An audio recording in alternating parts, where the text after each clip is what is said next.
Hello દોસ્તો, આપણે જોઈશું દિશા અને અંતર આધારિત પ્રશ્નોમાં.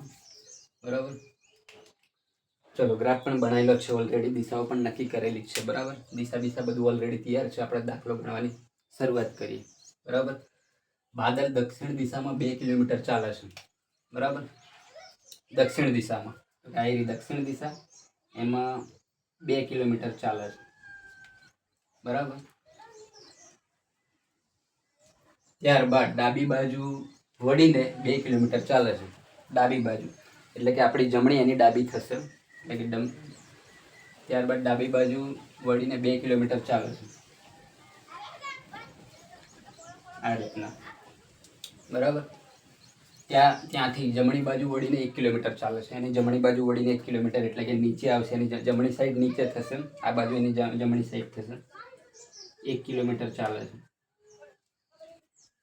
અને અંતે ડાબી બાજુ વળીને 2 કિલોમીટર ચાલે છે.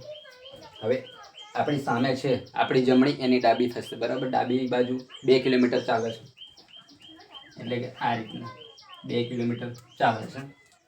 તો બાદલ પોતાના ઘરથી કેટલા કિલોમીટર દૂર હશે? બરાબર, આ રીતનું પૂછેલું છે. પોતાના ઘર એટલે કે મૂળ સ્થાન પર. આ મૂળ સ્થાન છે અને હાલનું સ્થાન છે. એટલે કે અહીંથી અહીંનું અંતર માંગ્યું છે. ટૂંકમાં અહીંથી અહીંયાનું અંતર બાદલ પોતાના ઘરથી કેટલા કિલોમીટર દૂર છે, બરાબર, એવું માંગ્યું છે. તો હવે આમાં જોઈએ તો આપણે આ રીતના જો આનું અંતર કાઢવાનું છે, આનું. બરાબર, હવે ધ્યાન રાખો, પાયથાગોરસનો નિયમ લગાડી શકો છો. કેમ કે જો અહીંયા આ અંતર આપણે જોવાનું છે. આવી ગયું એટલે કે ત્રિકોણ બની ગયું, કાટકોટ ત્રિકોણ બની ગયું. એટલે કે પાયથાગોરસનો નિયમ યુઝ થશે. એટલે કે આ 2 કિલોમીટર છે ઉપર, આટલું 2 કિલોમીટર છે.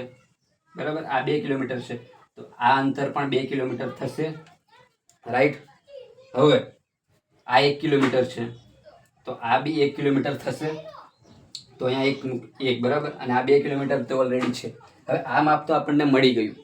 આ નીચેનું ઊભું અને આડું તો મળી ગયું. આપણે શું શોધવાનું છે? ચલો આને નામ આપી દો, A, B અને આને C.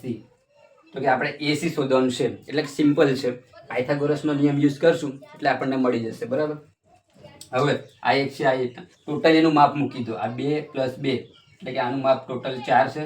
3 ને 1 એટલે કે આનું માપ ટોટલ 3 છે. બરાબર, હવે આપણે AC શોધવાનું છે. AC નું સૂત્ર મૂકીએ.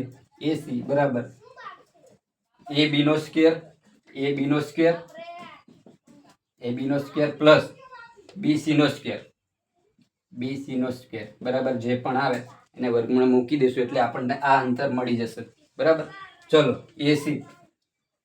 AC બરાબર AB કેટલા છે?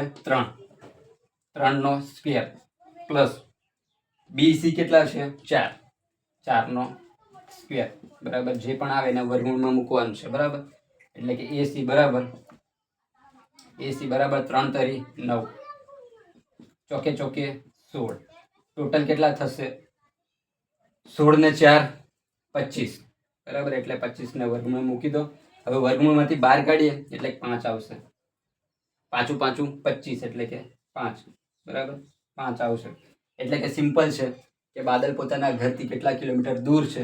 તો આનું અંતર આપણને મળી ગયું છે. આનું ટોટલ 5 આવશે. બરાબર, પાયથાગોરસનો નિયમ યુઝ કરે એના પ્રમાણે આવી છે. બરાબર, ઓકે.